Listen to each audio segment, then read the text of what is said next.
Thank you very much, Nina, and a word of welcome to all our distinguished participants who have come to join us.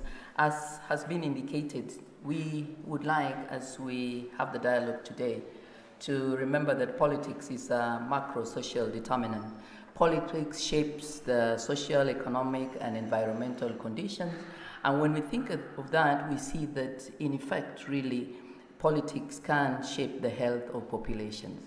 We have had conversations over the last months on election, and one of the key issues that was raised was public health and the connection between public health and the manner in which we could perceive the elections that we are going to be having in August 8th.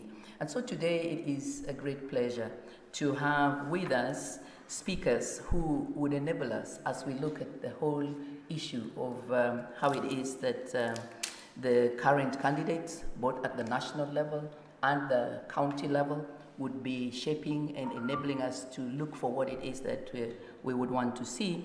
We have the pleasure of having two panelists who are going to bring perceptions that are captured in data, and we hope that we can have a conversation that would relate to the figures, the perceptions, and what it is that you bring on board. I have on the panel, to my right, Dr. Paul Kamau, who is a senior research fellow at the Institute of Development Studies, that is IDS, the University of Nairobi. He brings not just the information from IDS, but also a lot of wealth of knowledge from the Afrobarometer, because he also currently serves as the Deputy Regional Director, Afrobarometer, Eastern Africa region. And we're going to look forward to getting to see the perceptions that he shares based on research. To my left, we also have Dr. Jason Lakin, who is the Country Manager, International Budget Partnership, Kenya. And I think we would say that as we speak to issues of health, and we want to look both at the national level and the counties that spread to 47, there is really wealth of knowledge and experience that we would get if we could get to hear from Jason the kind of information, the kind of facts, the situation that is on the ground. So I would like to invite you, as we normally do, to allow them to speak to some of the issues, and then we hope that we can open it up, we can have a conversation, and we can get a chance to truly begin to look at the relationship between public health, health access, health policy, health availability to the general elections. I think we want to start, and I want to come to you, Dr.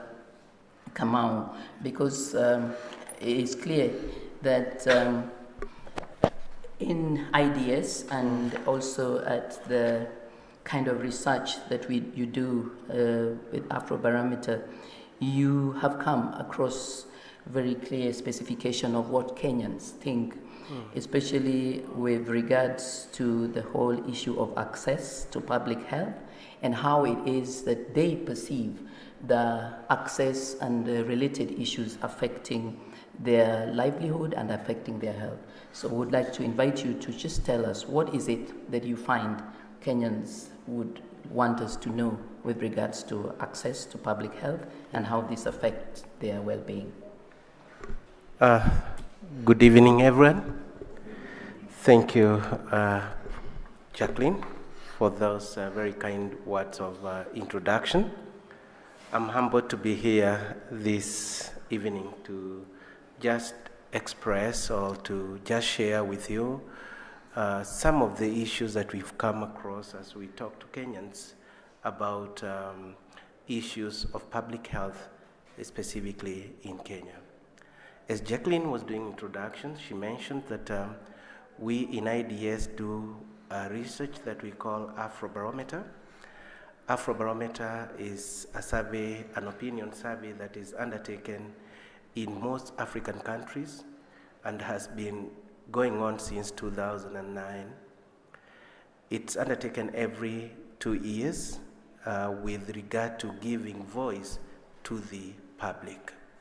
So ours is to collect perceptions and views about people in Kenya where we've done several rounds.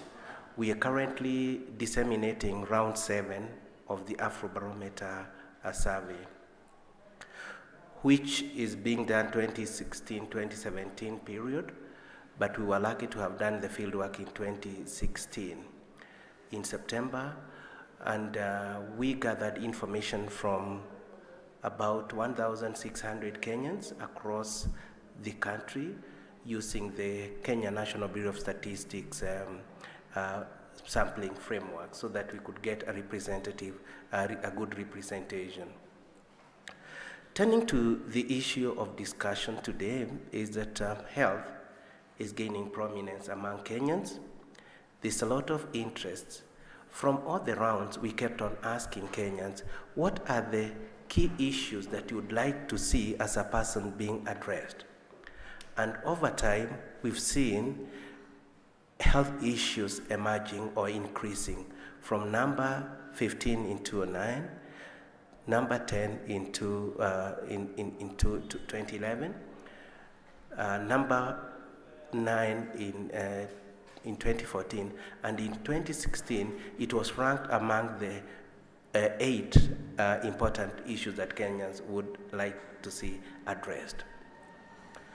So whether it is increasing because of perhaps a new constitution which anchors health as a basic human right, or whether it's about devolution that is about bringing services closer to the people, is something that is of interest to not only scholars but also politicians in this country. So as far as utilization and access is concerned, the worrying pattern is that we have a good number of Kenyans who are saying it is very difficult to access public health in Kenya.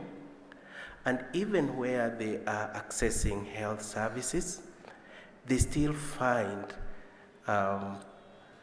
quality to be wanting.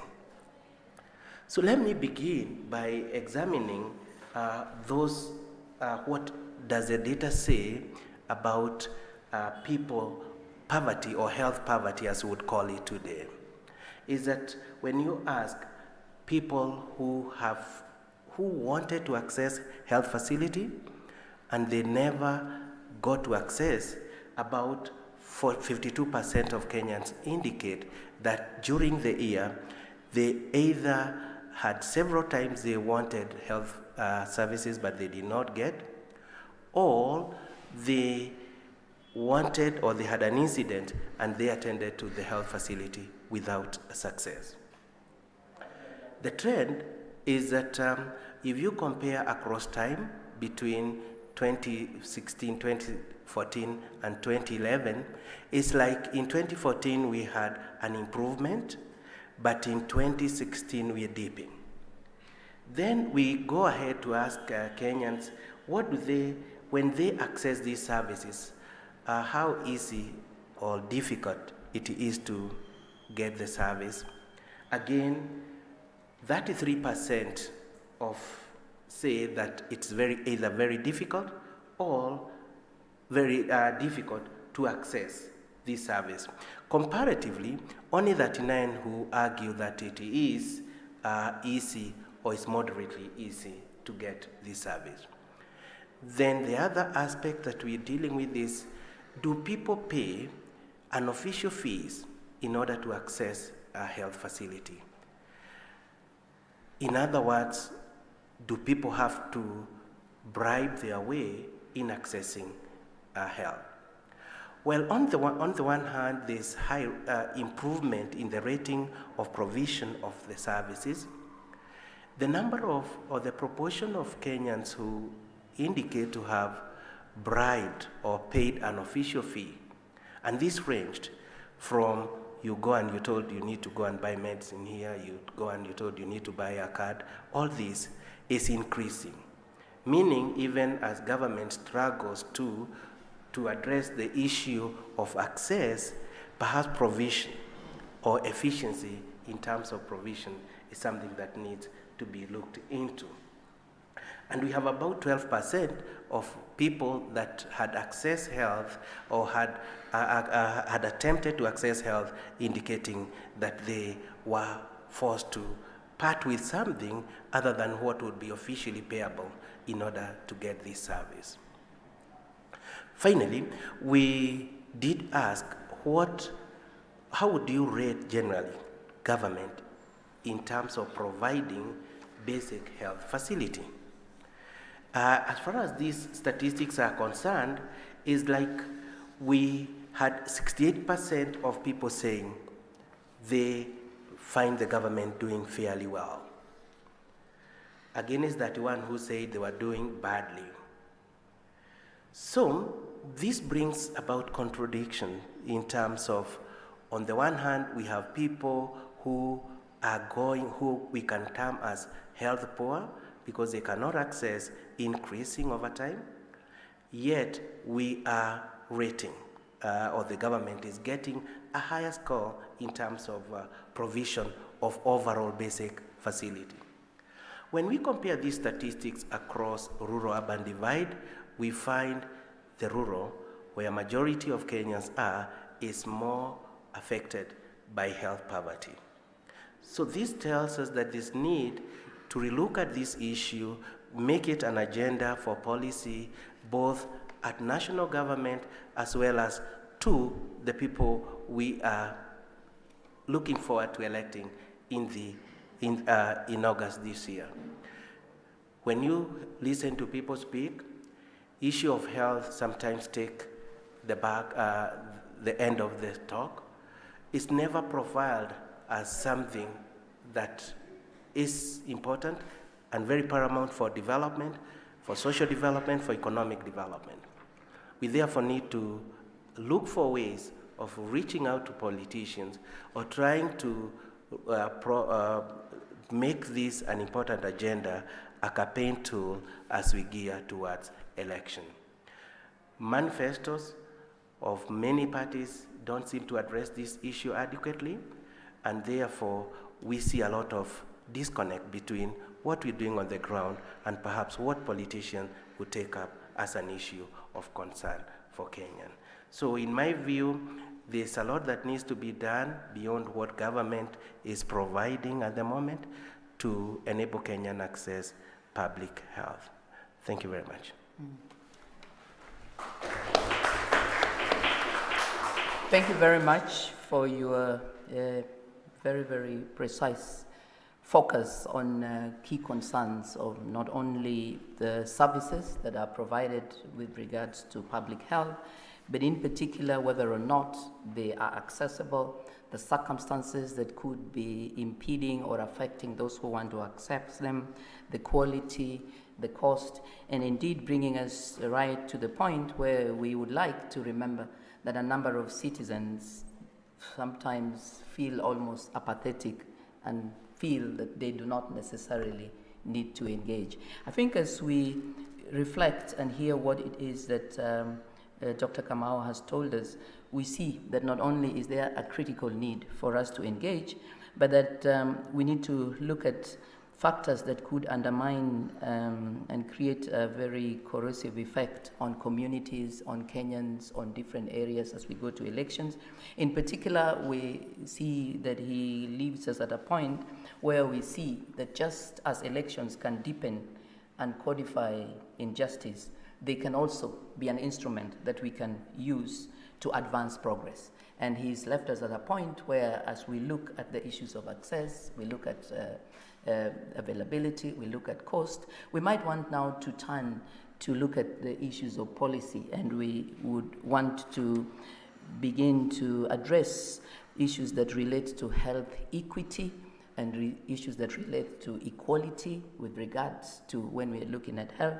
And that is what I would now want us to invite Jason to speak to help us to understand, based on the data that he has, information that he has, when we look at issues of health, do we see any challenges with regards to equity, whether it is men, women, with regards to equality, the spread in the different counties. So welcome. And I know that at this time, Ruth was going to also ensure that as we speak to some of these issues, you can look at some of the data. I need also to let you know that Dr. Kamau has also a handout that has information. It's just that we might not be able to have sufficient copies, but if you are interested in getting his particular handout, then you just let us know and we'll get it to you. Welcome, Jason. Thanks, Jacqueline. Thanks to Prof. Kamani and Prof. Jacqueline for inviting me, and also to Professor Kamau. It's always a pleasure to share this stage. I'm going to talk about 3 specific areas of health policy, just as snapshots of what I think some of the challenges that we're facing are, and particularly of what I think are issues that, as the electorate, we should be asking politicians to engage with, to give us better information and to address these challenges as we go forward. So I'm going to talk about these 3 areas, and in each, I'm going to talk about both the information challenges, because in one of the biggest challenges that we have in public policy in Kenya, not just in the health sector, is a lack of credible information about how these policies, what these policies are, and how they're being rolled out. If we want to have a serious conversation as a country about policy, you need to have some basic information, or you're not really speaking about anything. It's just emotions and spin. And then the second thing I'll say something about is the policy direction in each of these 3 cases, and whether we are on track, or what kinds of questions we might want to ask. I'm not going to really make recommendations, but I'm going to give some thoughts about what we might want to consider as we think about these policy areas. And as Jacqueline said, you have a handout which has 3 kind of snapshots of each of these areas that I'm going to speak about, and so I'll kind of talk through those and point you to the handout as we go. So the first one that I want to speak about is free maternity, the free maternity program. As I'm sure we all know, this program was announced in 2013 as a flagship program, and we are 4 years, it was implemented almost immediately when the administration came in, and we are now 4 years down the line. So where are we with this program? How should we be thinking about it as one of the key policy areas that has been taken up by the government? In the box, which I shared with you on the handout, you will see some numbers, okay? In 2015, the government began taking a substantial amount of credit for this program, and a number of officials announced that we had reached the point of moving from 44% of mothers giving birth with skilled birth attendants to 66% as a result of the free maternity program. So that's a pretty huge increase between 2013, presumably 2013 when the program began, and 2015. If you look at the 2017-18 budget, it now puts the number at 77%. So we've gone from 44 to 66 to 77%. That is the number in the newest budget was available, but it's referring to what happened in 2015-16, which is the last year for which we would have some data. Now, the same budget that says that we have achieved 77% of births in facilities with skilled birth attendants, as you can see in the 3rd bullet, also says that the target for the next year is to achieve 59%. So either we are going backwards by quite a considerable amount, 18 percentage point drop between where we were in 2015-16 and where we will be in 2017-18, or there are some funny things happening with these numbers that we need to ask about. So I want us to start there because it is very surprising that the government itself would be saying that we are only going to reach 59% in 2017-18, but at the same time trumpeting that we have reached 77%. Now, we don't know what the truth of the matter is, but these are the questions that we should be putting to politicians. I want to add another angle to this before I analyze what this means, which is around the budget for this program. In the last full financial year for which we have data, that would again be 2015-2016, this program, the free maternity program, was underspent by 1 billion shillings out of approximately 4 billion shillings. About 25% of the program funds were not spent. If you look at official documents, you will find no explanation for this. And if you look at the health sector's own report from this year, they say that this program actually needs 6.5 billion shillings to be implemented effectively. It only receives 4.3 billion shillings, and last year 1 billion was not spent. It is very unlikely, therefore, that the reason that money was not spent is because there's too much of it. And of course, you can see that with the numbers, even in the best case scenario, at 77% of women accessing the services, there's still a substantial number of women not accessing these services. So I want to suggest that we need to begin to take policy a bit more seriously. If you look at the free maternity program, this program has existed for 4 years without a policy document. There is no policy document that explains why we have free maternity, what it's supposed to achieve, why we've allocated as much money to it as we have. And the data, of course, it's difficult to know what we should make of this data. But one thing that you might say is that it seems that after a big jump from 44 to 66%, we seem not to be able to push these numbers much further. Maybe we've gotten to 77%, but maybe not. Maybe we are still hovering in the 60s. That's one conclusion you could draw from this data. And that suggests that perhaps we need to think more carefully about what kinds of policies we need to address the underlying issue here, which is pregnant women's access to services. If a policy like removing the cost of services, so as we know that what the free maternity program does is remove the cost of delivery when women go to the facility, if removing that cost does not lead to a huge increase, or it leads to a one-time increase but then a plateau in people's access, it could be that removing user fees at facilities is not actually the main problem that we are facing. Or it is one of the problems, and it has been resolved to a certain extent, but there are also other problems. What might those other problems be? It could be that women still find facilities to be too distant. So they know they can get services for free, but they can't make it to the facilities. Or health workers do not treat them well. They are unfriendly places. Or they go to the facilities, the services are free, but there's no equipment and there are no staff. Or, as Professor noted, although I don't know whether he pointed the figures out very clearly, but the surveys show that a certain percentage of people pay bribes when they go to health facilities. So the price which is advertised is not the final price. It may be free, except for the facilitation fee that you have to pay to access the services. And therefore, all of those problems will not be solved if they are indeed problems. And some of you may have seen there was a nice article in the Star earlier this year which looked at access to free maternity and access to maternal services in pastoral areas in the north and made exactly these arguments. That for all of the reasons I have mentioned, among others, women were still not accessing the services even though they were technically free. So, how long are we going to ride the free maternity program? To the promised land of 100% maternal access to services, if the problems that it was supposed to solve, it doesn't actually solve.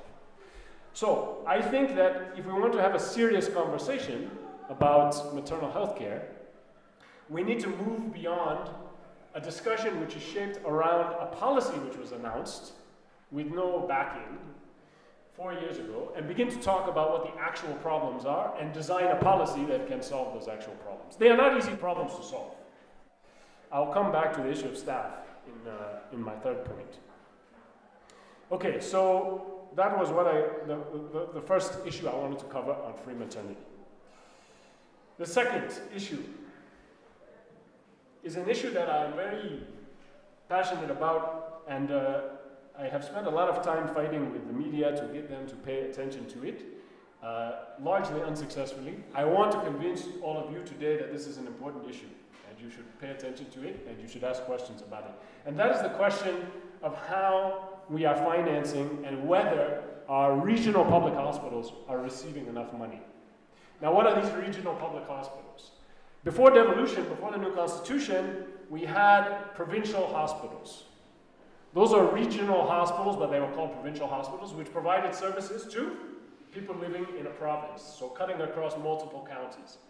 These are so-called level 5 facilities. Level 5 facilities are the highest level of referral before the national hospitals, like Kenyatta National Hospital or Moi Teaching and Referral Hospital.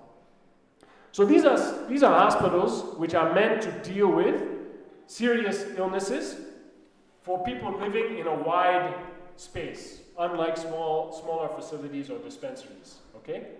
Now, in 2013, it was estimated let me just say that there were 7 provincial hospitals, but there were 4 additional high-volume, what were called high-volume level 5 hospitals, which were added to the list of regional hospitals in 2013. So there are 11 hospitals that are considered regional hospitals. Now, these 11 hospitals, in 2013, the Treasury proposed to spend 10 billion shillings on these hospitals, based on historical allocations. This is how much the hospitals were getting, say, 8 billion or so the year before. Now they will need 10 billion this year.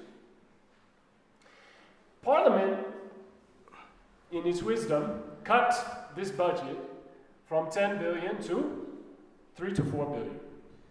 Now, to understand why this happened and what it means, it's a little bit more complicated than I just made it sound. These hospitals were no longer national hospitals. They were given to counties. Therefore, it is no longer for the national government to finance them, it is for counties to finance them. However, as I said, they serve multiple counties.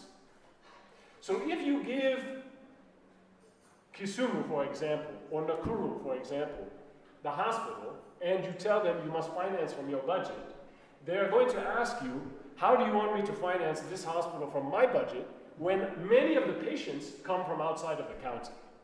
Okay?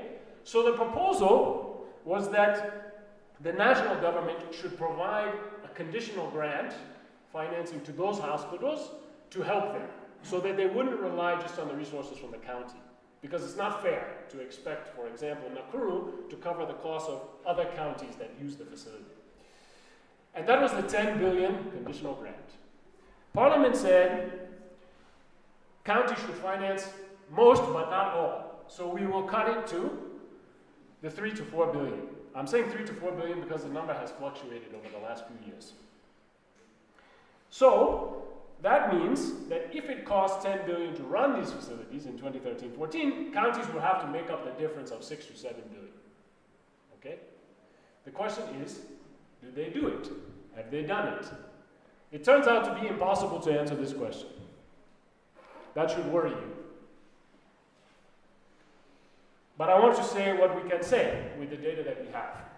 If you look at the second artifact on the handout, which is labeled Table 1, are regional hospitals adequately financed, you can see my answer to this question to the best of my ability. I have tried to estimate, there are 3 hospitals there of the 11, Kisumu, Nakuru, and Nyeri. Now, it is not known how much each hospital costs, but based on some estimates from what we have available, I have estimated the cost. Roughly speaking, there's about, you would expect today, what was 10 billion a few years ago, to be around 11 or 12 billion, and there are 11 hospitals. So roughly speaking, you would expect them to have budgets around 1 billion shillings each. And you can see that is close to what I have calculated. Now, the grant which is received for these hospitals, this is 2015-16 data, and these are shillings. The grant that was received is the next row. Okay? So you can see what it is, and you can see again that it is on the order of 30 to 40% of their budget, meaning that the counties have to make up the difference. Now, if you look at what they actually budgeted, the first thing that we know is that many county budgets are not available. So for that reason, you will see for Nakuru, I don't have a number there. It says unknown. But for Kisumu and Nyeri, we have numbers. This is what was in their budgets. 430 million and 588 million. Now, that is not fresh money. That is the money that they budgeted for the hospital, including the grant. So the next line removes the grant, so that you can see how much those counties put in of their own money on top of the grant. Okay? So for Kisumu, you can see 91 million, and for Nyeri, 219 million. Now, what does this mean? The next line says balance to be funded by county after grant.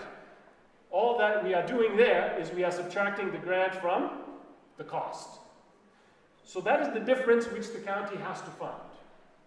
And you can compare it to the number in the previous line, and you can see the huge differences. Okay? Now, is that the actual amount of money that these counties have put into these hospitals? I don't know, because county budgets are a mess, and it is difficult to figure out exactly what they did. The numbers I have given you are the numbers in the budget that directly correspond to those facilities. But we know that in some counties, they have put the numbers in other places where we can't find them. So for example, many counties have put all of their health staff in one budget line. Now some of those staff are obviously working in these hospitals, but we don't know how many. So the number could be less. Some of the drugs have their own line. They are not under the hospital. But some of that drug line is going to these hospitals. So the number could be less. But you should be alarmed, and that is why I have the next line, which tells you the total health budget for those counties. Some of that money may be going to those hospitals. But the deficit in those counties could be as large as what I have in the last line. Now, if it doesn't alarm you that these facilities could be underfunded by hundreds of millions of shillings, I don't know what would alarm you. But it alarms me. Now, some of you may have experiences in the real world, and you may be able to tell us, well, the facilities seem to be running, so, I mean, they can't be underfunded by that much. Maybe. We don't know. There are many things we don't know. But it seems to me scandalous that we do not know how much our biggest hospitals around the country need, how much they receive, and what the gaps are, to make sure that they are receiving the money that they need to deliver services to people like the ones that Kamau talked about, many of whom, half of the population can say that at some time they are not getting access to services.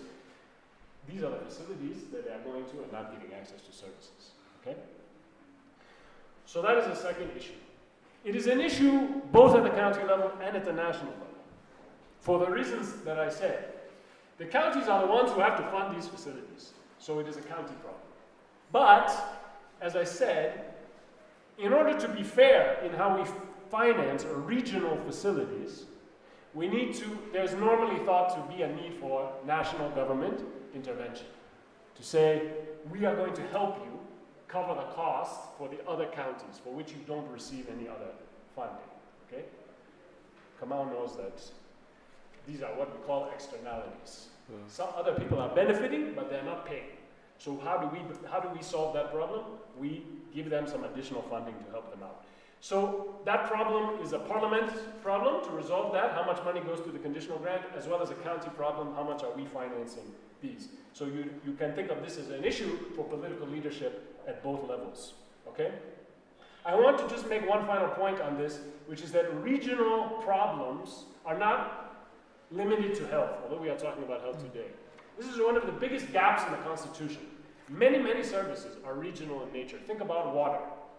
Water is a shared resource across counties. So how do you manage it? If you give all the management to counties, individual counties, then how do they manage the conflicts between them that arise in access and use? How do we manage that?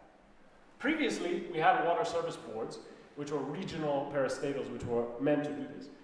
They have been transformed under the New Water Act from 2016 to partially address this issue, but it's not clear that they are doing that. Okay, so one of the things you should be thinking about in many policy areas is how are we addressing the regional challenges that we face, as opposed to saying this is a county issue, this is a national issue.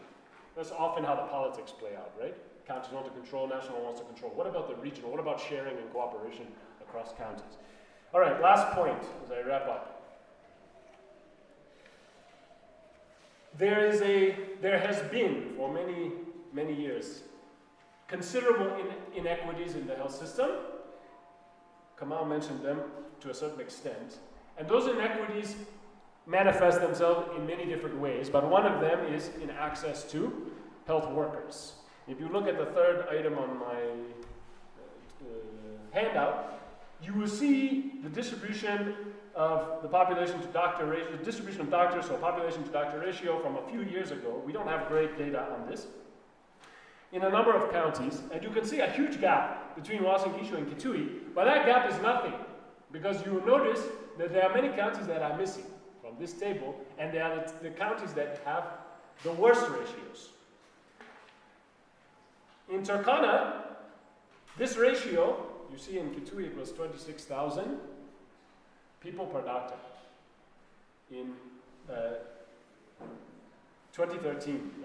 This data was from that year. In Turkana, in that year, it was 285,000 people per doctor. Okay? I have decided not to put it there so I can wow you in an oral way. But the rest of this table is here. It's also available on our website in the publication if you want to see the full spread. It's a bit dated, but it gives you a sense. The second one shows you inequality in skilled birth attendance, which is something we talked about at the beginning. And just, what does it tell you? This is from 2014. If you look, these are the population divided into quintiles. The highest quintile, meaning the wealthiest people in the country, the wealthiest 20% of the population, almost all of them access skilled birth attendance for maternal care. You can see for the lowest, the number is below 40%.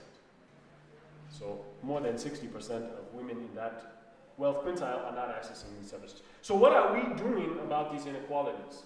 I don't think there has been a credible plan for addressing the inequalities in distribution of health workers in the country. As you know, we have had strikes, and the issue of health workers and their pay has been on the agenda, but the issue of distribution remains unresolved.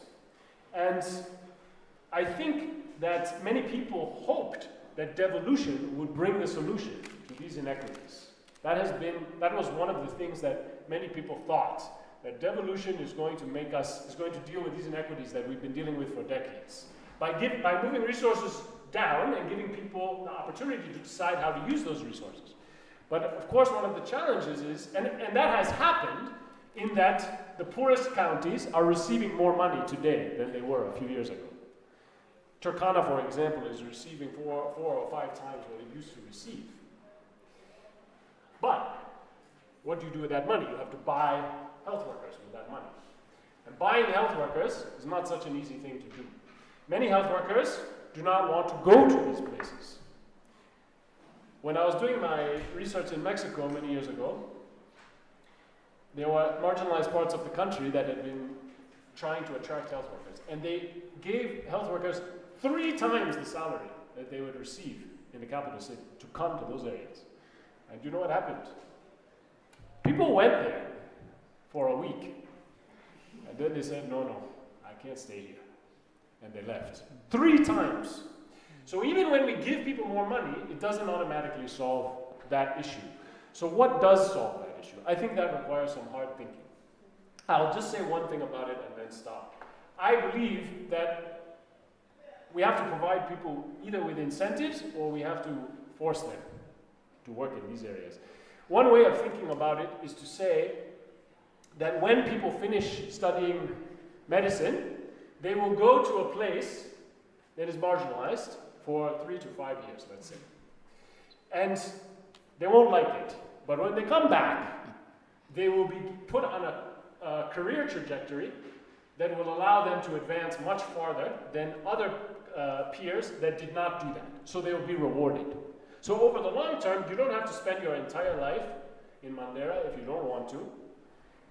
but you have to go there for 3 to 5 years. If you do that, you will be put on a trajectory to become a director, become a hospital manager, something like that. And others who have not done that will not do that. So we begin to create incentives for people to do these things. And we recognize that it is not realistic to expect health workers who are not from Mandera and who are specialists or who have interests and want to develop their skills in sophisticated facilities to spend their entire lives in those places. But it is realistic to expect them to spend a certain amount of time there and to give back for the health training they've received. So I think that's one way of starting to think about this, but we have to think more seriously about it. So I'll stop there, sorry.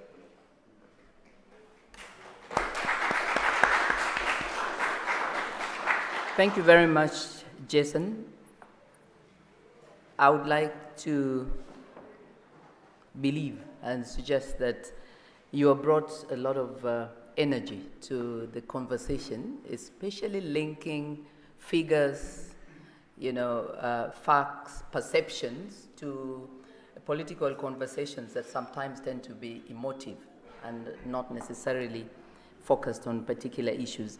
I think as we invite a contribution from the floor, I would just like for us to remember that part of the interest of getting this dialogue forum was to see the extent to which elections can be more issue-based and not so much personality-based, and that we could then, as those who are organizing, engaging, choosing to take those who offer themselves for leadership to task, we could raise questions. And I'm hoping that having listened to Dr. Kamau and then listened to Jason, we see a nexus between what is clearly a need that has been confirmed through figures, but also the very profound challenge that there might not be clarity or focus in the manifestos, and that the policy might not necessarily be one that we could also begin to take to account. So we would like to see how it is that we are going to ask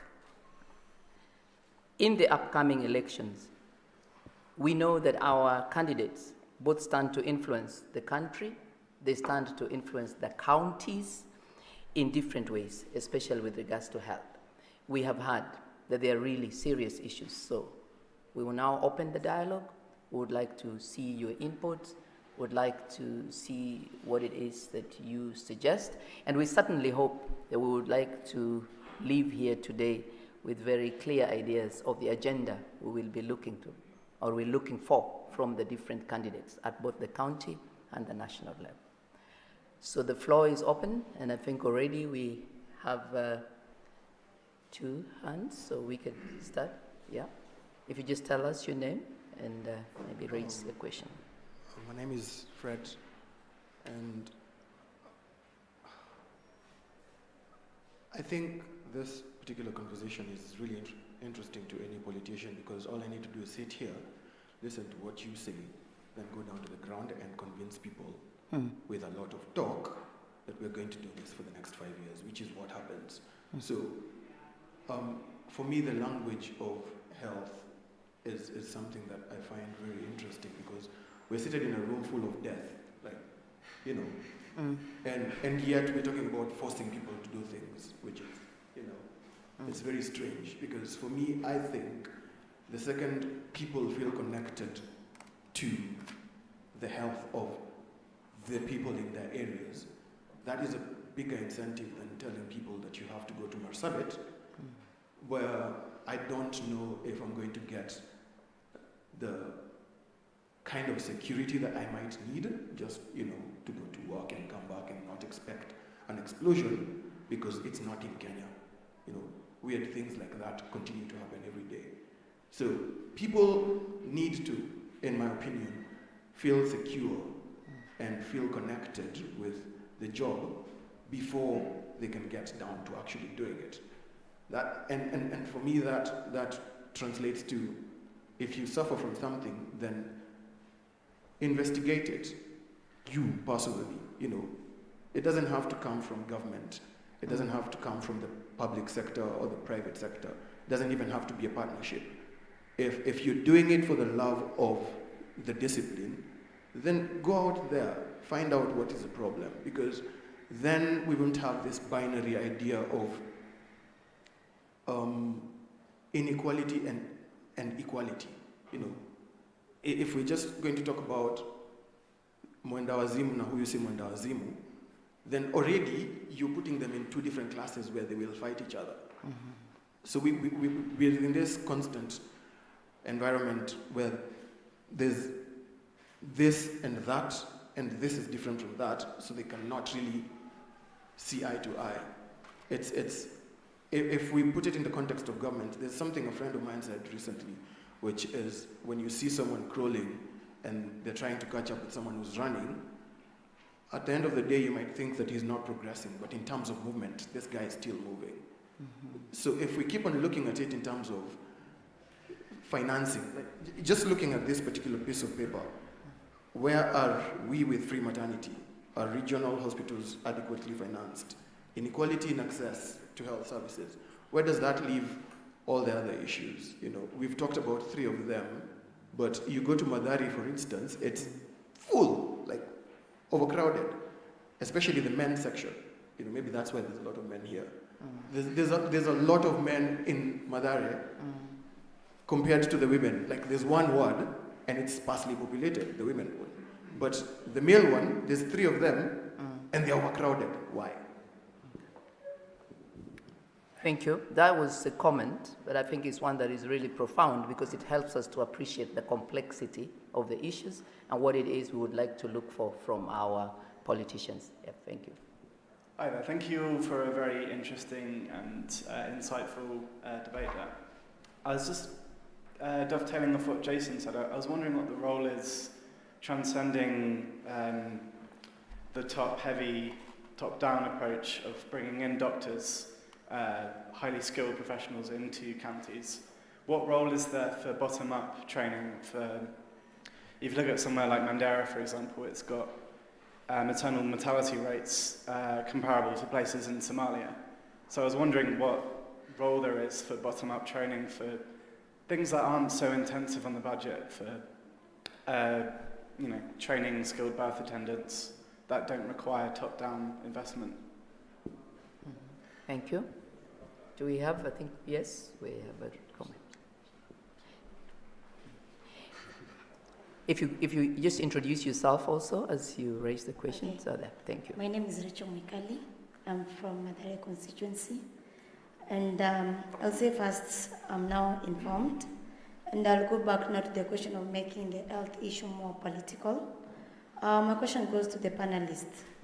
The kind of politicians we have here in Kenya, and the kind of characters we know we elect people.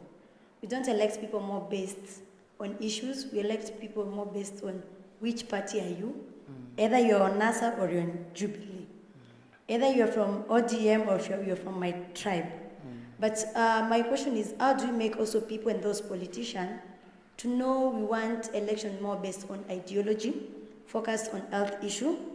Like now, after primary election, what we have been seeing now, people are not no more focused on like women, the issues of maternity issue.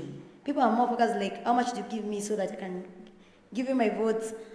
Which tribe are you coming so that I can vote for you? But the same politician, even if you ask them what they know about health, they won't answer you anything. The same leaders we elect, if you ask them like also the gaps in the budget, they don't know anything. So how do we engage them in such a way they understand? And also how do we incite the public positively to know like health is very important? Looking back also on the issues of the doctor strike, which was there previously, it was a big crisis in the country.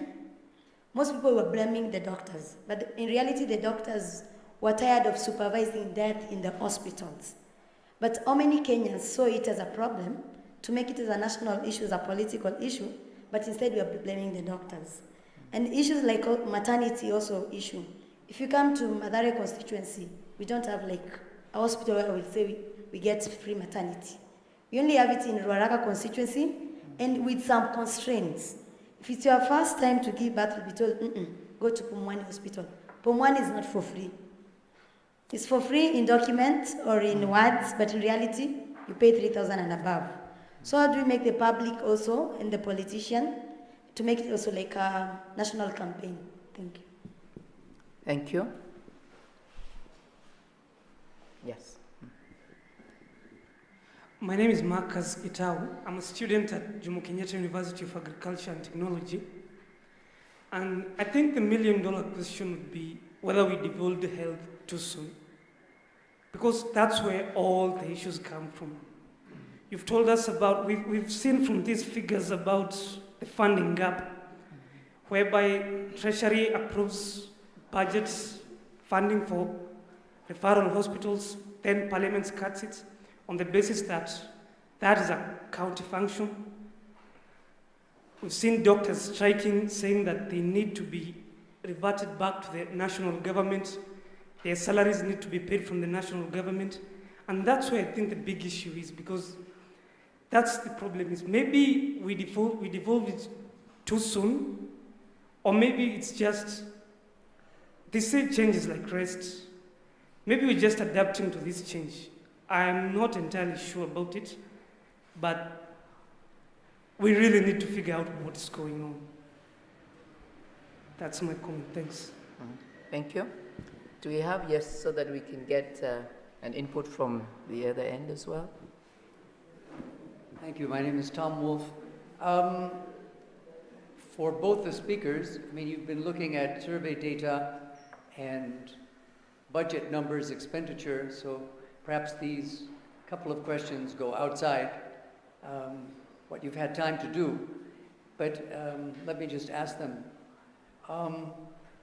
First, I'm wondering what you would think about the notion that, at least with regard to one of the advertised benefits of devolution, of sort of bolstering democratic incentives, accountability incentives, that it hasn't worked in the sense that, as I understand it, 23 of the 47 counties have been run by opposition governors.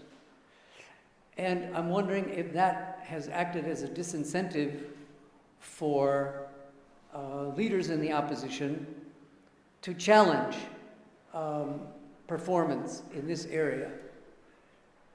And maybe related to that, because I haven't followed it, obviously. First, the Senate has a health committee. Have they got the same numbers that you have, Jason?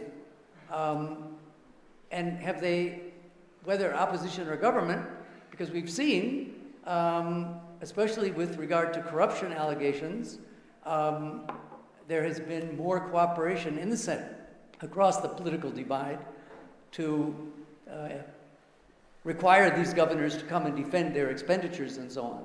So maybe this issue has been raised in the Senate that I've missed. I mean, likewise, within the Council of Governors, I seem to recall during the doctor's strike, at least, it came to my attention that Governor Nguai Nkisi is the chair of the Council of Governors Health Committee. Can you tell us whether they're aware of these discrepancies and these issues, but because of wanting to protect their own, their colleagues on their side of the political divide, there's been this conspiracy of silence? Because the question that's raised from both of you in a way, and in the context of this meeting today, is to what extent will issues be raised related to the choices that Kenyans will have when they pick up their ballots on the 8th of August. But for goodness sake, if there's been all this silence the last 3 or 4 years, and the opposition at least has been struggling to find a voice, to find a role, and the government at the same time has been looking for opportunities to blow its own horn, and yet they contradict themselves, even in their own figures, as you pointed out. Is it only you, or us listening, at you barking at the moon, wanting to chase it away, when the main political players who will determine the impact of this election really have no interest in confronting these issues that you raised? Thank you. If we, okay, we could get some more feedback, maybe two more. Do I see another hand? Yes, the two, and then we will give the panelists an opportunity to respond. Yes, Professor Imani? Thank you very much. Thank you, Jason and Paul. A couple of years ago, I was involved in a project, International Fellowships Program, for 10 years, which was funded by the Ford Foundation to help young people from the arid and semi-arid areas of Kenya develop leadership and go for higher education. And a lot of young people from Turkana, Kwale, Kilifi, and other parts of our country, Migori and so on, really got the scholarships. And many of them are actually driving devolution in those areas. I think that one of the solutions that maybe we should be exploring is whether we should not be harvesting, doctors from the local spaces, from the counties themselves, so that we go to Turkana and find potential, doctors, potential students who get scholarships, and they automatically come back and serve their communities. Instead of assuming that, someone from Mount Kenya will find sufficient incentive to go and work in Pokot and so on, that maybe we harvest talent locally over a period of 10 years. And I think that that could help equalize to a certain degree, this deficit that we find in the health sector. And I would really think that maybe the push should be in that direction. I also think that there is an opportunity which is now almost a bottoms-up approach, to take health as a human rights issue more seriously and to demand accountability, across the board, so that it's not just civil society organizations in the health sector that take, this issue seriously, but, civil society organizations, private sector, and every one of us who are interested in human rights, because really, and this is again a very general comment, it's not just about access, it's also about the expense and the impoverishment of households because of the cost of healthcare in our country. And I think that we need to push this debate high up. And just on you doing the right thing in terms of getting the numbers and so on. But I think that other people need now to start picking this and working with you to take it into a national agenda as a human rights agenda, an accountability, integrity agenda, and really challenge people from below. Instead of expecting the politicians to change, our politicians are not going to change. They have to be changed. And I think it's really mobilizing around it and building a movement around health and healthcare and so on. Again, appealing to self-interest of communities and their own survival instinct.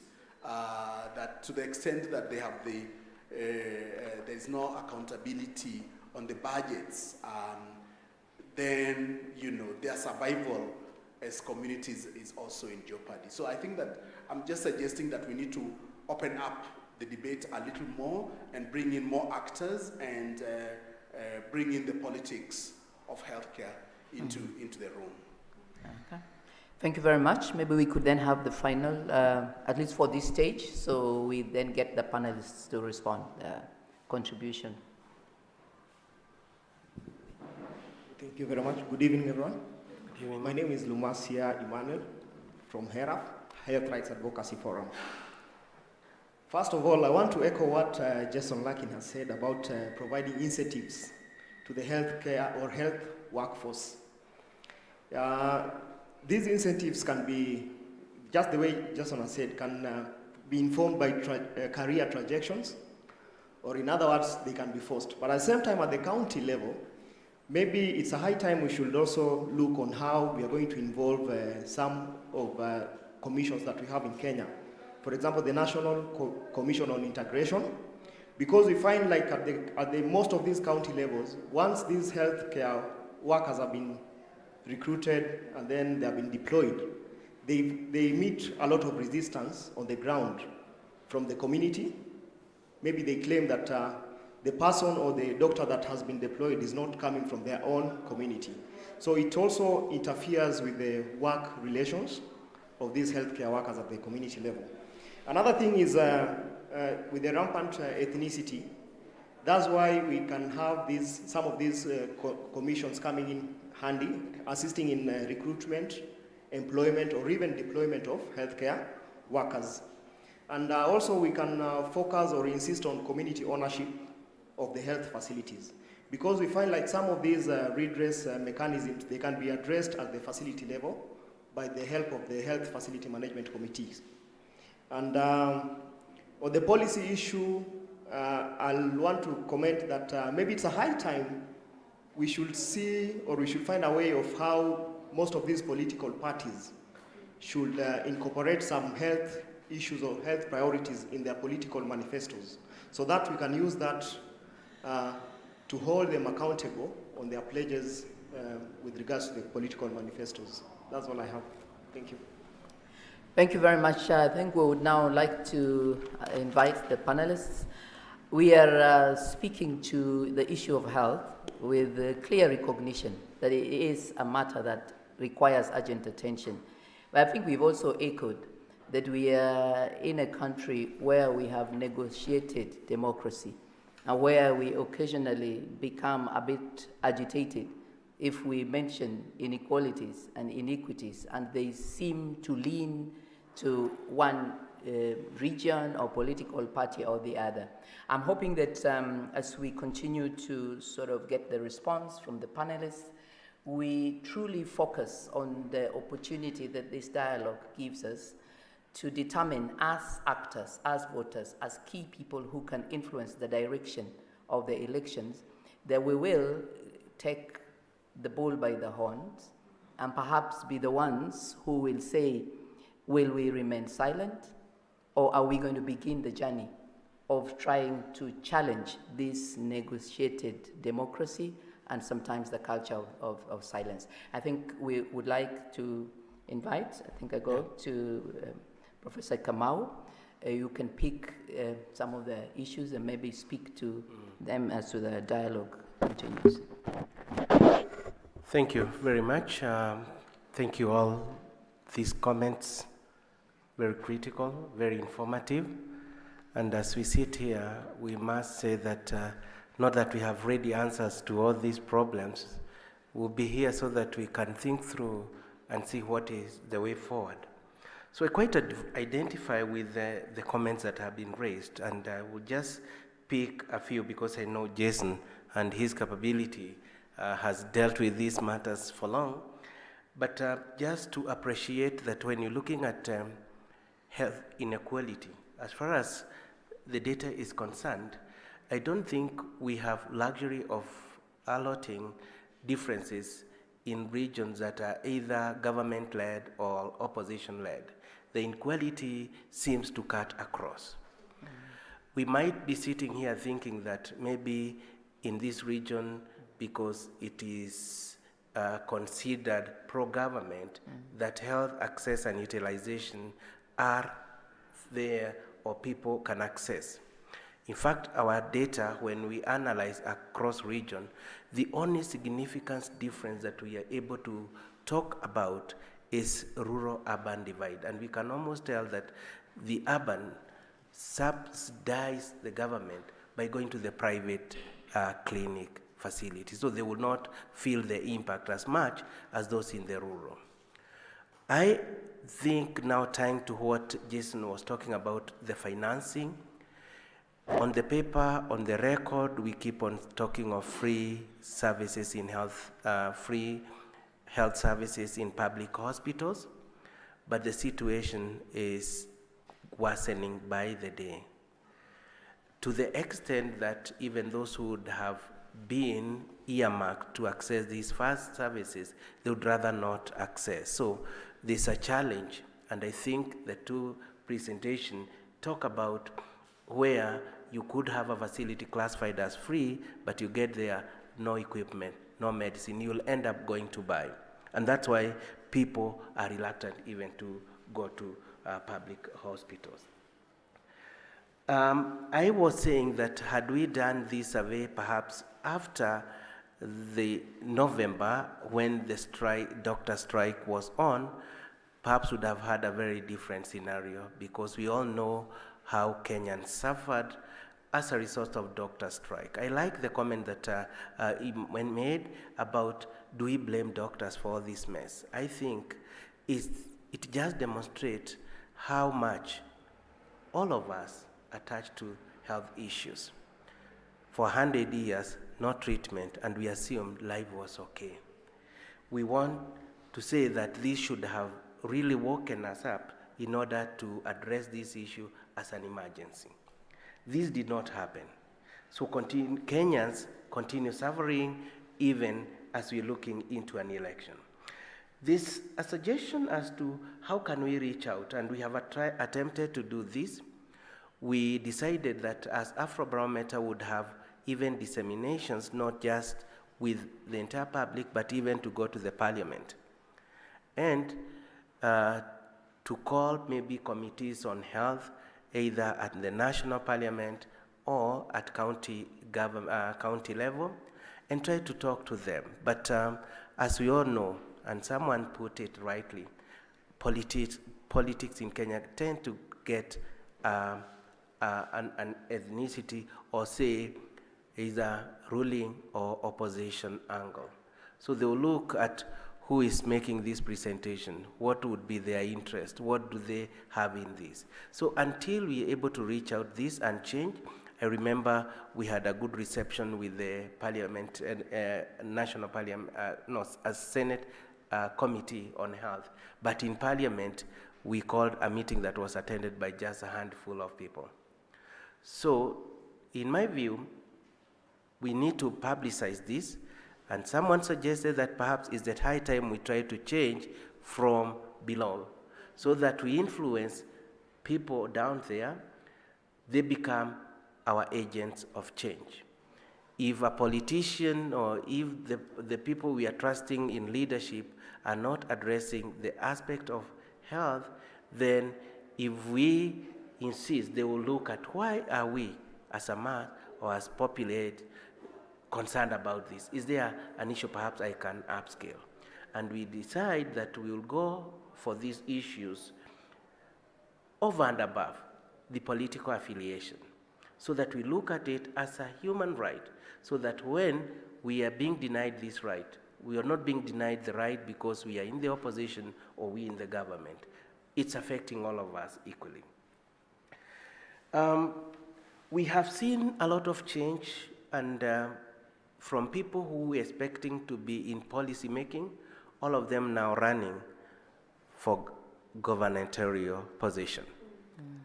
I think it's something that is telling. People are no longer seeing development of policies or implementing of policies as important.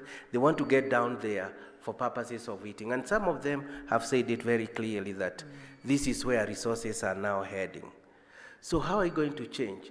They come, and we had given you a mandate for 4 years to develop policies at this level. You want now to leave that after doing very little to come to the ground so that you can access the money. I think it may take us a while before this can sink into people's mind, that is not just about commanding resources, but offering services. So this is something that we need to think through and see how can we mobilize increasingly more and more people. And I think this is a very good initiative of trying to talk to ourselves in terms of what is happening, what are we seeing, both from the government and from the politicians themselves, because they are all appearing the same. It's very important that we look at how do we engineer this change from amongst ourselves, as opposed to just saying we talk to parliament, to aspiring leaders. I think I would want to also talk of the issue of how do we influence development. And I think it was a mindset that all we needed, or what was needed to develop an area, is money. Without the capacity, without the infrastructure, this is not going to work. So the allocation and the formula that we're using to distribute resources across county is lacking the human element because of that mindset that only the money was needed, and all the inequality we've talked about is about money. To me, there's need to change the approach and to see how can we build capacity.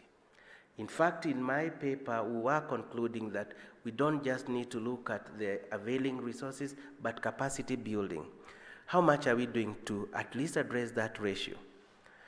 If we allow this to be competitive, that to do medicine you must have an A, then perhaps people who are in the marginalized area will never have that opportunity.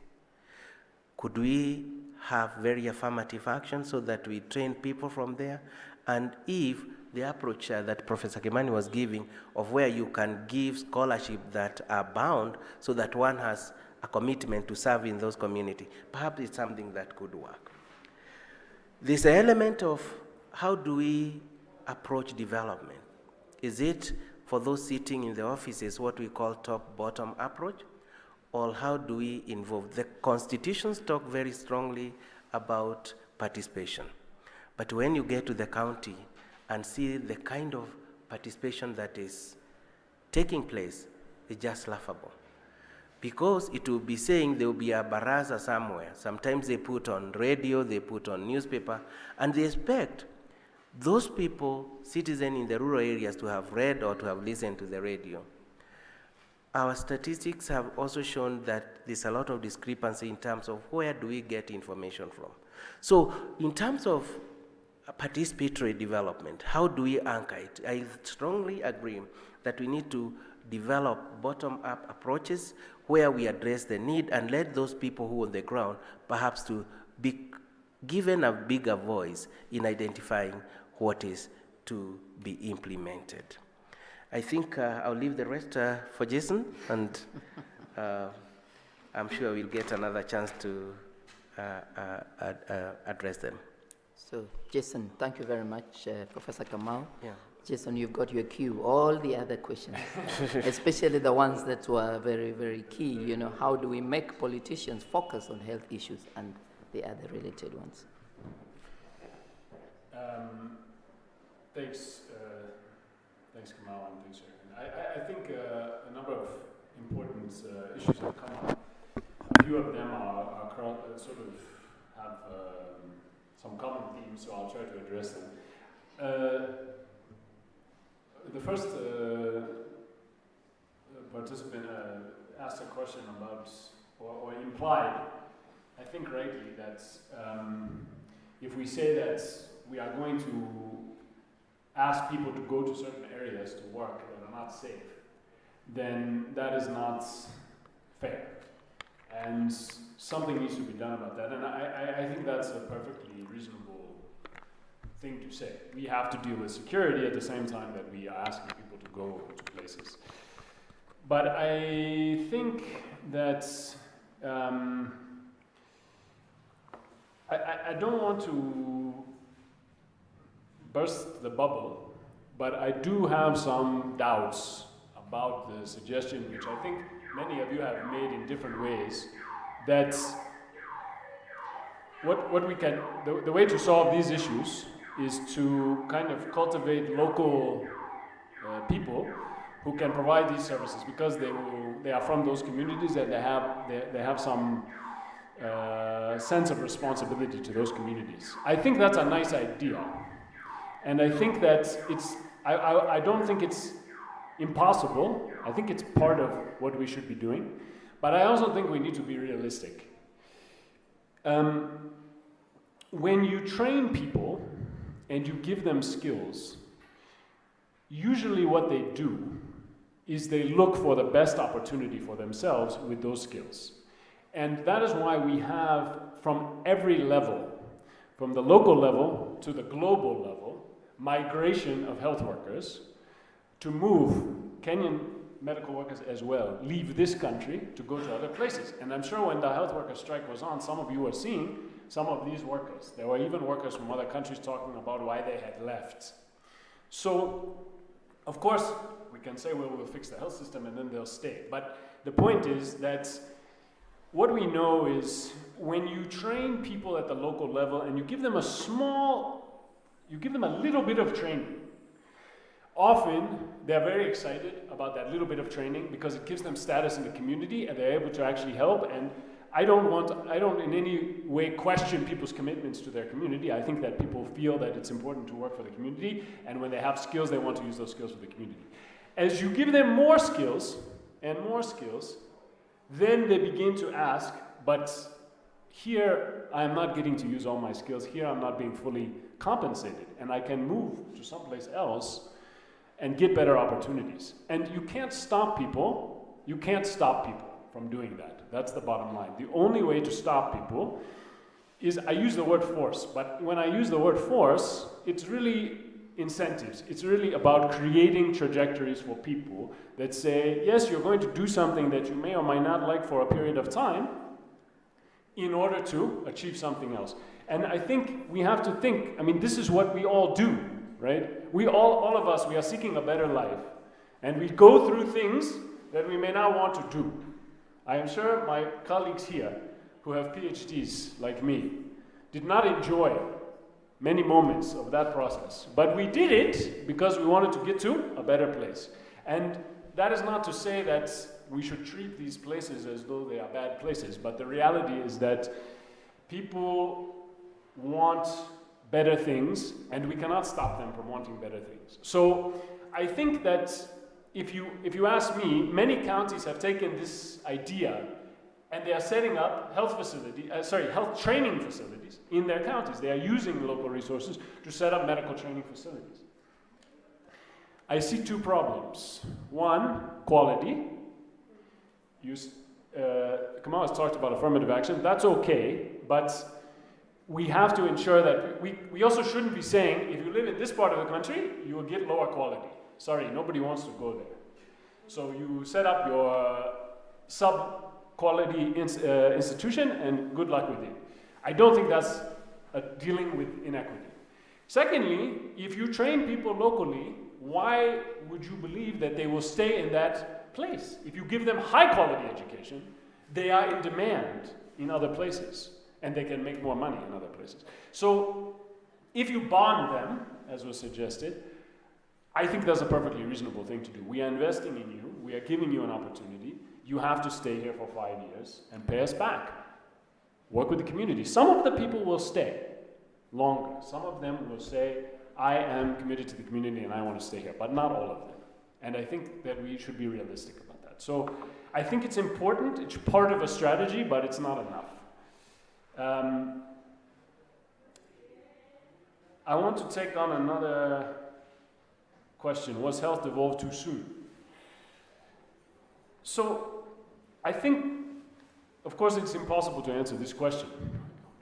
On what day should we have devolved health?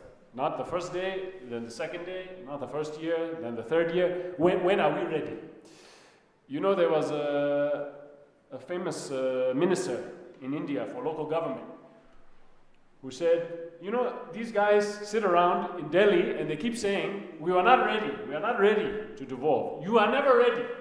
You are never ready because you learn the skills you need to manage local government through practice.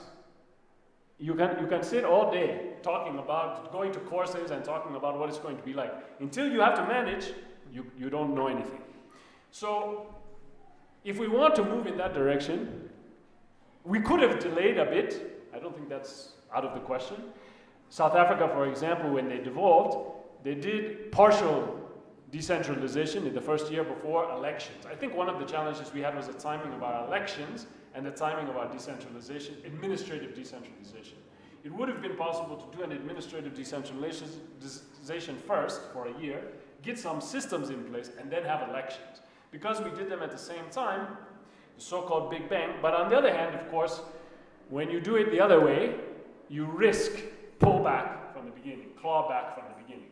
You guys aren't ready? Psh, pull it back, and then it's very difficult to get it. By putting the governors in place, whatever you may think about the first head of the Council of Governors, and personally, my view is that he was not effective at building the Council of Governors as an institution.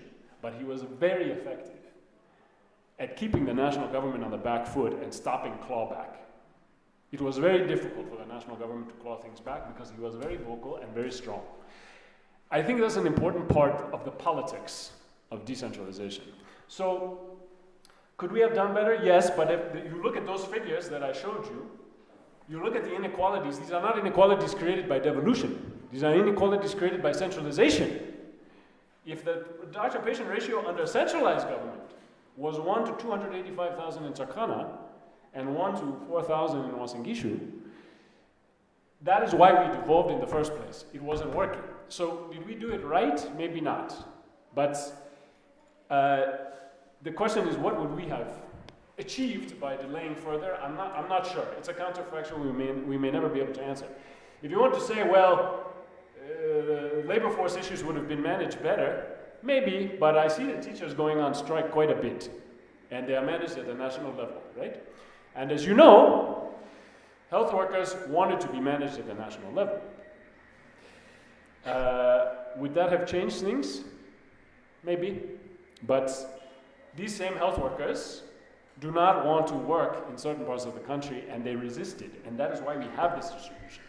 Devolution can't solve it on its own, but centralization also wasn't able to solve it.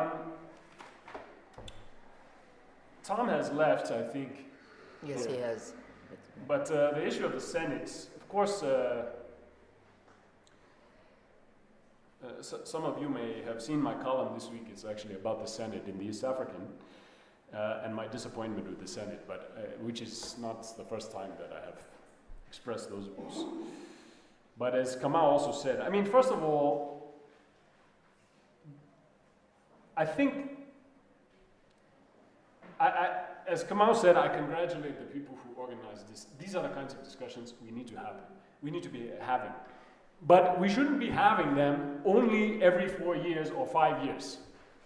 And that's the problem. You can't have policy discussions for a few months before elections, because the signal that it sends to politicians is that we really don't care about policy. Because we're only trying, keep having this furious conversation where we're saying, we have to talk about policy, we have to talk about policy, we're having an election. But nobody's been talking about policy for 3 or 4 years. Why doesn't anyone care that there's no free maternity policy for 4 years? Now I'm bringing it up, we're saying, that doesn't seem good, but where was that discussion? So if we don't fix that, so who's supposed to fix that? Well, the question's been raised, so what do we have to do as citizens, and what do we have to do as institutions? One of the institutions that should be doing that is the Senate. The Senate is a disappointment. I'm not going to mince words. The Senate has done very little policy work over the last few years, has spent most of the time fighting with governors, and I think that I will just give Tom said, well, do they have this data? Of course they have this data. When we went to the Senate to talk about the distribution of funds to these regional hospitals, you know, in the last year, the government changed the allocation formula for these hospitals so that hospitals that were very big were suddenly receiving less relative to hospitals that were very small in terms of the number of patients. Now that doesn't make sense. Patient use should drive budgets. So we raised this at the Senate. And do you want to know what they said? This is government data, by the way, we use. That data is made up. That's what they said. That data is made up, we don't believe it. Well, there are two answers to that. Number one, it's not made up. And number two, if it's made up, you're responsible for calling the Minister of Health to this house to say, give us the real data. Because you're a policy-making institution, and you should be concerned about policy. That's not a response, it's made up. So we make policy with no information. That was the implication. We just distribute the money however, because it's all made up. Well, there are a lot of people that believe that. But if that's the direction you want to go, God help you. So I think that, now, why is the Senate like that? Kamau has said, because these people want to control resources. They're not interested in policy. Okay, politicians are interested in resources everywhere. Politicians are interested in policy some places. Why are they interested in policy? Because people are interested in policy. Because their constituents are interested in policy. Because their constituents hold them to account for policy. We don't do that. We don't do that, and until we change that, Why would a senator care about a policy that nobody is going to hold them to account for? What they're going to ask, and the senators know it very well, is what did you build in my constituency? What did you do in our county over the last 4 years? And that is why they have been fighting furiously to control this money, these oversight funds, so they can go around the counties doing what politicians do. So how are we going to change that? I don't have the answer to that question. There's no magic button to push and say, aha, yesterday you were a tribalist, tomorrow you will be interested in policy. But as you say, these are the discussions we need to be having, so we should be asking ourselves, are we better off when our politicians mainly think about the ethnicity of the people they hire, the jobs they create for their families, etc.? Are we mainly better off then, or are we mainly better off when they do policy work, and make sure that our hospitals are not underfinanced, etc., etc.? What is the answer to that question? Politicians decide how well off they are by how you respond as voters. So if you care mainly about the jobs they create for people from a particular community, then that is what they are going to work on. So how do we change that? We mobilize people, we have discussions like this, we raise issues. It's a long process, it's a generational process, not a one-off process. But I do think that we have to have these discussions all the time, not just a few months before the elections, because it won't change. It reinforces, in fact, the tokenism of policy by saying, these guys are just coming to talk about policy because we feel like we should say something about policy. It's not right to only talk about tribe. It's not right to only talk about region. It's not right to only talk about party. We must talk about policy. So we'll talk about policy for a few months. Then we'll go to the polls and do what we normally do, and then we'll go back to our lives. And then 5 years later, Prof. Kamau will call us and say, what happened to policy? And again, we will go through the same thing.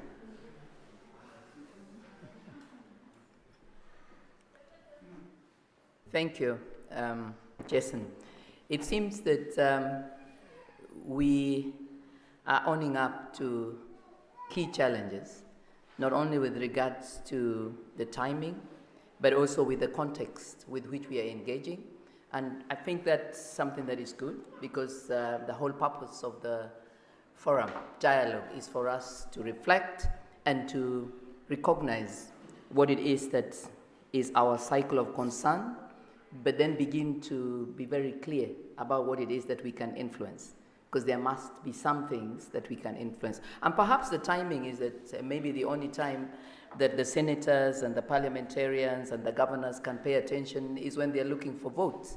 So we are at the point where we would like to see if there are any other comments that are coming in, and as we talk about the dialogue. Yes, we have a comment in there. Do we have anybody else? Because we also want to be thinking of how it is that we manage time and how we do get to wrap up in a good. Maybe we just take that from you. We don't have, and then we hear your comment, and then we get to wrap up. Thank you very much. I think you're having a very insightful session today. I have a comment and then a question. First of all, my comment is we shouldn't even be in shock with the institutions like Parliament, National Assembly, or Senate, because the credentials of the leadership that is inside there is very questionable. I'm not sure they even understand what their role is. That's just my view. Now, going straight to my question, is Jason, these statistics are very scary, and they say numbers don't lie. And I don't know if it was deliberate. I heard you say Turkana is 285,000 against a doctor. How on earth is this even possible? And how does this government even live with itself? Because the last time I checked, for example, policemen, this data is worse than that for the policemen. For example, one cop I think is equivalent to 2,000, but one doctor equivalent to 285,000. I think this is really scary.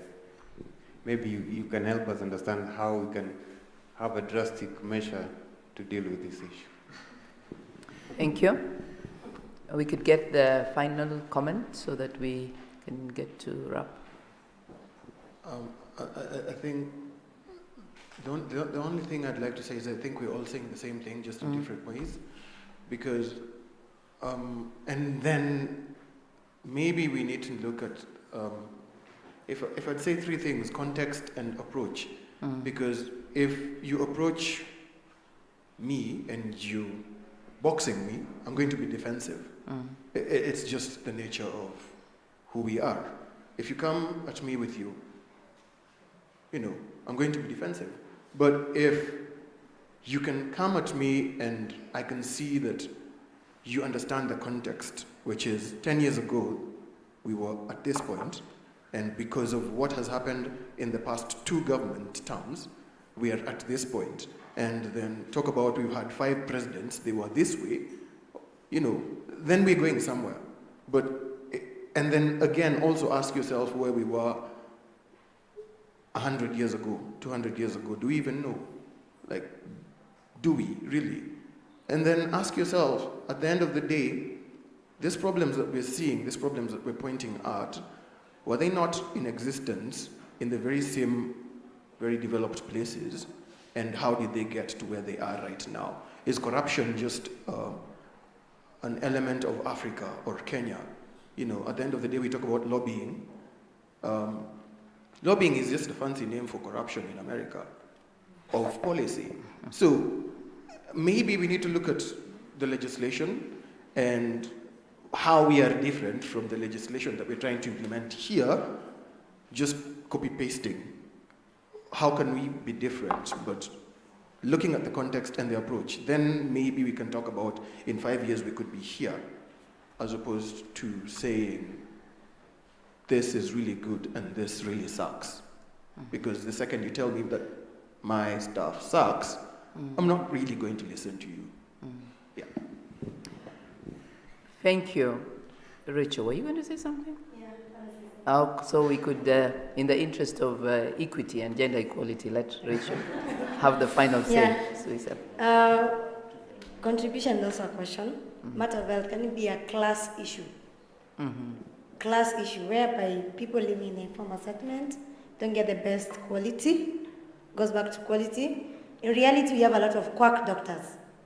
I don't know how we get better there, but we don't have qualified doctors. And the way he's saying, policy, I agree we have the best policy in papers, but not in practical.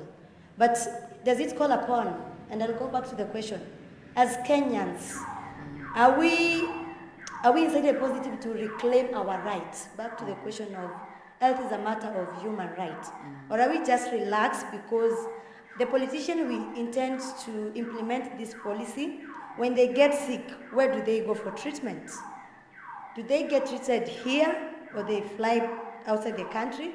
And if they get treatment here, most of them, let's say they can afford Aga Khan Hospital, but what about the local manage? Thank you. I think at that point we would like to give the floor back to our panelists once again, because we have had a very vibrant conversation, and just get to hear what some of their thoughts are as we close and as we prepare for August and beyond. Yes, Professor Kamau. You still want me to start? All right. Oh, you wanted me to go the other way around? I was flexible, right? No problem. I thought all this was addressed to Jason, but because we are wrapping up, and we want to spread equity and equality, so we got to. No, I agree. Well, I think very important points are coming up from the floor and also from my fellow panelists. Is that if we'll be waiting for the time of election to bring up an issue, and then we hold on to it until the end of the period, we're going to lose out. The more we keep on talking about it, sometimes we may think we are not being listened to, but we will influence people by having continuous debate. So I agree totally with Jason that we need to pick an agenda and not just look at it in the remaining 3 months and then it's quashed. We need to be there and move and run with it even beyond the election, so that even those who get into the office we keep on following or trying to make sense onto them about the element of health. So afya yetu as a hashtag should not cease simply because we have held election and they come out the way they will do, or hopefully that we don't end up where we were in 2007. But we need to keep discussing and dialogue about this matter. Well, I think if we had a good Senate, we had a good assembly, then things would be different. But someone says it's right, that doesn't matter which house you go to. They are all same people, just wearing different clothes. So we need to decide and to get approach, knowing very well that these are the same people. Those who are in Senate now, they want to go to Parliament. Those in Parliament want to go to Senate. The senators are running away to governorship. So it's all about resources. But we need to, amidst all this confusion, make sure that we convey our message, that health of Kenyans should not be taken for granted. We need to look at how can we move. I like the comment by Ken that we need to be tracking changes. In fact, the statistics that Jason brought to show how even the government is incoherent in terms of this year we are here, but next year we want to be here and move to a place that is even lower than where you are claiming to be. It's really a mess, right? And it's just lack of coherence in the way we produce our data, the way we analyze our data, even the way we report. So I do not want to imagine that all these are intended errors. Perhaps if we confront them and say, 2015 we are here, 2016, where do we expect to be 2020? Certainly not at 59%. I think the issue of quality in terms of all skills, not only in health, are issues of concern, because as you try to open access to education infrastructure, to training, to skills development, with time, or as you try to open up, then quality may be compromised. I really don't think that it's only the informal settlements or in urban informal areas where quacks are operating. It could be all over, and therefore we need to develop mechanism of weaving out these quacks so that we have quality healthcare irrespective of wherever one is located. And I think those are the issues we need to address more in terms of equity and distribution. It's a shame that at this time and age we could have regions where doctor to population ratio is that bad, right? It tells us there's an issue of distribution that needs to be looked into. How and when is something that we need to keep grappling with. All of us, even if you see an advert today saying Turkana County there is this job, someone will think twice. Most likely you close that page and move to the next, right? We all think those places are inhabitable. So in my view, as someone else said earlier, let's look at, it's important for government to provide security.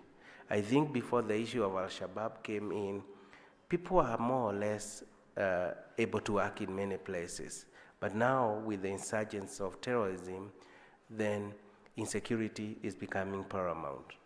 And we might get to where you are, people offered 3 times salary, but still they never moved to where they were needed. So thank you very, very much. I think we've gotten a very important point, and that informed even our subsequent surveys. I would say that we're also trying to analyze this data on health across different countries to see whether is it only Kenya where we are doing this badly, or if you look at a region, you look at other African countries. As I said at the beginning, this work is being done in 35 countries.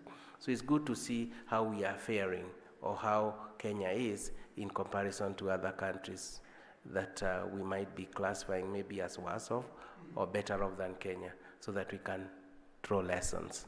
Thank you very much. Thank you. Jason, your closing argument. Thanks. On the issue of, I guess I want to say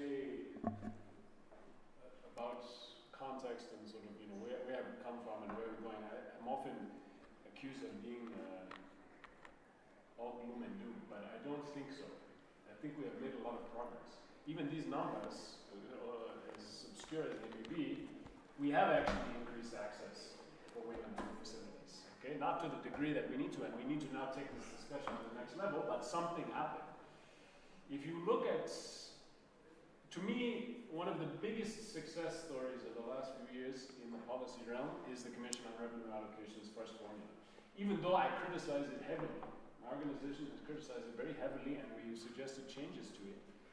But it fundamentally changed the distribution of resources in Kenya in a dramatic fashion. And there are accountability problems and there are challenges, but we know that we are seeing new programs, new policies, new projects in parts of the country that did not have resources before. So things are changing, but we can be doing much better. That's what we are here to talk about. So I think we need to engage with policy more to take that to the next level. And an example of that is if you look at, this administration has made health a priority. They have introduced several health programs, several conditional grants for health, even though it's a county function.